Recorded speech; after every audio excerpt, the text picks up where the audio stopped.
দেশের অগ্রগতি উন্নয়নে সমাজ পরিচালনার তার অবদান রয়েছে। একজন মুটে, একজন মজুর, একজন মাঝি, রাস্তার একজন আমার ভাই, আমার বোন ভিক্ষুক, তার অবদান রয়েছে এই সমাজ গড়ার ক্ষেত্রে।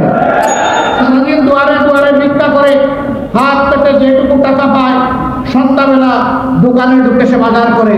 আপনি যেমন সওদা কিনতে গিয়ে আপনাকে ভ্যাট দিতে হয়, তাকেও তেমন ভ্যাট দিতে হয়। তাহলে আমি যিনি শিক্ষা দীক্ষা পেয়েছি, আমার প্রাইমারি স্কুলের প্রত্যেকটি ইট, বালু, নুড়ি, পাথর, পানি, শ্রমিকের হাত, রড, সিমেন্ট প্রত্যেকটিতে ওই ভিক্ষুক ভাইটির ট্যাক্স এখানে লেগে আছে। অতএব তাকে উপেক্ষা করার কোনো জায়গা নাই। আর ভিক্ষা সে করবে কেন? সে যাতে সম্মানজনক ভাবে বাঁচতে পারে, তার হাতে কিছু তুলে দেন। হ্যাঁ, যার একান্ত কিছু করার মতো সক্ষমতা শারীরিক ভাবে নেই, রাষ্ট্রকে তার দায়িত্ব নিতে হবে। সে ভিক্ষা করবে না। আর কেমন সমাজ চাই?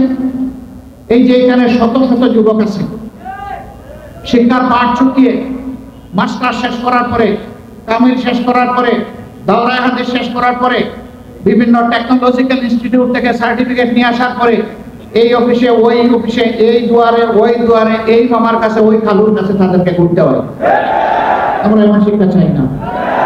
আমরা সেই শিক্ষা চাই যেই শিক্ষা মানুষকে মানুষ হতে শিখাবে, যেই শিক্ষা মানুষের হাতকে কর্মীর হাতে পরিণত করবে, যেই শিক্ষা দুনিয়ার বৈষয়িক এবং নৈতিক জ্ঞানে একজন শিক্ষিত মানুষকে সমৃদ্ধ করবে, সেই শিক্ষাটি আমরা চাই। শিক্ষার পাঠ চুকানোর আগে তার হাতে কাজ চলে আসবে। আমরা আমাদের সন্তানদের হাতকে কর্মীর হাতে পরিণত করতে চাই। এমন একটি দেশ আমরা গড়তে চাই। আর কেমন চাই? আমাদের ব্যাপারে ভয়ভীতি দেখায় যে এরা যদি আসে তাহলে হিন্দু, বৌদ্ধ, খ্রিস্টান আর রাখবে না রে বাবা, কচু কাটা দেবে, বলে না? কারা বলে? এই আওয়ামী লীগের দুষ্টারা এই কথাগুলো বলে।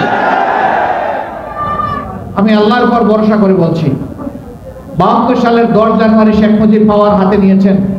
সেই দিন থেকে শুরু করে 24 সালের 5 আগস্ট পর্যন্ত পর্যায়ক্রমে তার দল এবং অন্যান্য দলদের শাসন করেছে।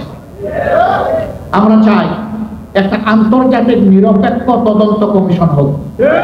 53 বছরে কারা বিভিন্ন ধর্মের মানুষের উপর নির্যাতন করেছে, তার জায়গা জমি অবৈধভাবে দখল করেছে, তাদের ইজ্জতের উপর হাত দিয়েছে, সেই দুষ্টাদেরকে বের করে আনা হোক। আমরা